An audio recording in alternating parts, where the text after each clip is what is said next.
Hi guys, যেই সব ব্যক্তি অলরেডি ফিউচার এনএফটি নতুন আইডি ওপেন করছেন, বিশেষ কিছু আপডেট রয়েছে যেটা আপনাদের প্রত্যেকেই ফলো করা দরকার। এবং যাদের অলরেডি পুরনো আইডি ওদের জন্য নয়, কিন্তু ভিডিওটাকে মন দিয়ে দেখবেন। বিশেষ কিছু নতুন আপডেট রয়েছে এই ফিউচার এনএফটির মধ্যে।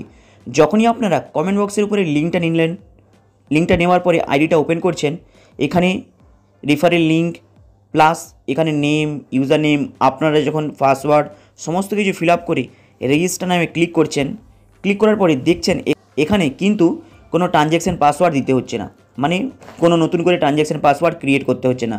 তাই যখনই আপনারা এই রিপাসওয়ার্ড নতুন পাসওয়ার্ডটা দিয়ে রেজিস্টার নামে ক্লিক করলেন, নতুন আইডি ওপেন করলেন, ওপেন করার পরেই আপনাদের এখানে আরেকটি বিশেষ কাজ আছে, যেই কাজটা আপনাদের প্রত্যেকে করতে হবে। তাহলে আইডি ওপেন করার পরেই আপনাদের সামনে দেখবেন এইভাবে একটি ইন্টারফেস খুলে আসবে, পপ আপ। আপনারা কি করবেন, এখানে সবথেকে একটি বড় কাজ হলো এই যে লোগোটা আছে, এই লোগোটার উপরে ক্লিক করবেন। ক্লিক করার পরেই এখানে নিজের কান্ট্রির নাম, স্টেট, সিটি, পিন নাম্বার দিয়ে আপলোডে ক্লিক করবেন। তাহলে এটা আপনাদের সাকসেসফুলি হয়ে যাবে। এরপরে আপনাদের কাজ হলো, এখানে রয়েছে ই কারেন্সি অ্যাড্রেস, মানে ইউএসডিটি BIP20 অ্যাড্রেস।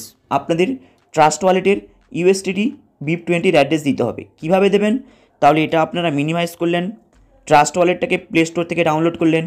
কিভাবে ডাউনলোড করবেন, এখানে উপরে লিখবেন ট্রাস্ট ওয়ালেট,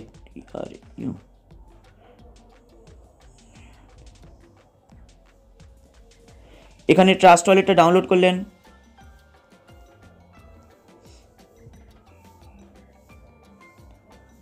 এই যে ট্রাস্ট ওয়ালেট প্লে স্টোর থেকে নিলেন, ডাউনলোড করলেন। ডাউনলোড করার পরেই আপনাদের সামনে এইভাবে একটি ইন্টারফেস খুলে আসবে। এবার আপনারা ইউএসডিটির অ্যাড্রেসটা কীভাবে পাবেন, আপনাদের এখানে লিখতে হবে ইউএসডিটি, ইউএসডিটি লিখলেন। এখানে দেখতে পাচ্ছেন ইউএসডিটি বিএনবি স্মার্ট চেন, এই অপশানটার উপরে ক্লিক করবেন। ক্লিক করলে আপনার সামনে এইভাবে একটি অপশান খুলে আসবে। আপনারা কি করবেন, এই রিসিভ নামে ক্লিক করবেন। রিসিভ নামে ক্লিক করার পরে আপনাদের সামনে এইভাবে আরেকটি পপ আপ খুলে আসবে। এখানে আপনারা এটাকে কপি করলেন। কপি করার পরেই আপনারা ফিউচার এনএফটিটাকে ওপেন করলেন। ই কারেন্সির কাছে অ্যাড্রেসটাকে সাবমিট করে ওটিপি দিয়ে এখানে আপলোড করে দিলেন। এরপরে কাজ রয়েছে পাসওয়ার্ড। এখানে পাসওয়ার্ডটা যেটা আপনাদের রয়েছে সেই পাসওয়ার্ডটাই দিয়ে দেবেন, রিপাসওয়ার্ড টাইপ করে। এরপরে রয়েছে TXN পাসওয়ার্ড, মানে ট্রানজ্যাকশান পাসওয়ার্ড। এই ট্রানজ্যাকশান পাসওয়ার্ড যেই সব ব্যক্তি অলরেডি পুরনো আইডি ওপেন করার সময় দিয়ে দিয়েছেন, আপনাদের কিছু করার দরকার নেই। ওই পাসওয়ার্ডটা আপনারা রিটাইপ করে দিয়ে দেবেন, যদি আপনাদের পাসওয়ার্ড চেঞ্জ করতে চান, অ্যাড্রেস চেঞ্জ করতে চান। না হলে জাস্ট আপনারা যারা পুরনো রয়েছেন তারা জাস্ট ভিডিওটাকে দেখবেন, কিন্তু যেই সব ব্যক্তি নতুন রয়েছে, TXN পাসওয়ার্ড মানে ট্রানজ্যাকশান পাসওয়ার্ড পায়নি, তারা নতুন করে এখানে ট্রানজ্যাকশান পাসওয়ার্ডটা দিয়ে দেবেন। নতুন করে ট্রানজ্যাকশান পাসওয়ার্ডটা দিয়ে দিবেন। এরপরে এখানে নেক্সট সেম পাসওয়ার্ডটা আবার দেবেন।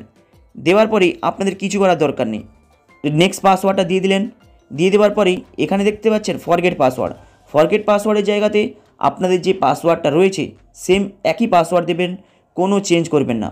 এরপরে সেন্ড ওটিপিতে ক্লিক করবেন, আপলোডে ক্লিক করবেন, দেখবেন আপনাদের এটা সাবমিট হয়ে যাবে।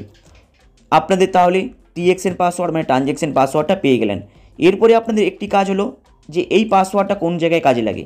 এই পাসওয়ার্ডটা কেবলমাত্র আইডি অ্যাক্টিভেশন করানোর ক্ষেত্রে কাজে লাগে, না হলে এই পাসওয়ার্ডের কোনো কাজ নেই। আপনারা তাহলে কিভাবে আইডি অ্যাক্টিভেশন করানোর সময় এই পাসওয়ার্ডে কাজে লাগাবেন, আপনারা কি করলেন, যখন ডিপোজিটে গেলেন, এখানে ডিপোজিটে ক্লিক করলেন।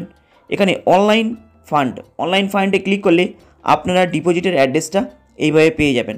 যখনই আপনারা এখানে $50 কিংবা $100 লিখে অ্যাড বাটনে ক্লিক করবেন, এখানে ডিপোজিটের অ্যাড্রেসটা আপনারা ইনস্ট্যান্ট পেয়ে যাবেন। কিন্তু এখানে আপনাদের মেন কাজটা হলো, এই ডিপোজিট করার পরেই আপনারা যখন এখানে অপশানে আপনাদের ওই ফান্ডটাকে টপ আপের মধ্যে নিয়ে আসছেন, তাহলে এখানে আপনাদের অ্যাক্টিভেশনে ক্লিক করতে হবে। যখনই অ্যাক্টিভেশনে ক্লিক করবেন, আপনাদের ওই ট্রানজ্যাকশান পাসওয়ার্ডটা কিন্তু এখানে লাগবে। তাই আপনারা যার মধ্যে অ্যামাউন্টটাকে ট্রান্সফার করছেন তার লগইন আইডি নাম্বার, নেম, কত অ্যামাউন্ট, যেই অ্যামাউন্টটা আপনারা এই সামনে দেখতে পেয়ে যাবেন। তারপরে ওই যেই ট্রানজ্যাকশান পাসওয়ার্ডটা আপনি তৈরি করলেন ওটা দেবেন। এবং যাদের পুরনো আইডি তারা তো অলরেডি প্রত্যেকে জানে, তাদের অলরেডি ট্রানজ্যাকশান পাসওয়ার্ডটা ক্রিয়েট করা আছে, তাদের কিছু করার দরকার নেই। যাদের নতুন ক্রিয়েট করা নেই তারাই কেবলমাত্র ট্রানজ্যাকশান পাসওয়ার্ডটা ওখানে তৈরি করবেন, এবং আইডি অ্যাক্টিভেশন করানোর সময় ট্রানজ্যাকশান পাসওয়ার্ডটা এখানে লাগবে। তাই প্রথমে আপনারা আইডিটা ওপেন করার পরেই ফার্স্ট পেজের কাজটা কমপ্লিট করবেন। তারপরে আপনারা ডিপোজিটে গিয়ে ডিপোজিট করার পরে অ্যাক্টিভেশন নামে গিয়ে এইভাবে সমস্ত কিছু ফিল আপ করে অ্যাক্টিভেশন নামে ক্লিক করবেন। আপনাদের ইনস্ট্যান্ট আইডিটা অ্যাক্টিভেশন হয়ে যাবে। হাই গাইস, আপনাদের এই আপডেটটা কেমন লাগলো লাইক অ্যান্ড সাবস্ক্রাইব করে দেবেন। চলুন দেখা হবে আবার নেক্সট ভিডিওতে। এবং যেই সব ব্যক্তি আইডি ওপেন করতে চান কমেন্ট বক্সের উপরে রেফারেল লিঙ্ক প্লাস আপনাদের অল ইনফরমেশান পেয়ে যাবেন, সেখানে আপনারা চেক করে নিতে পারেন। চলুন দেখা হবে আবার নেক্সট ভিডিওতে।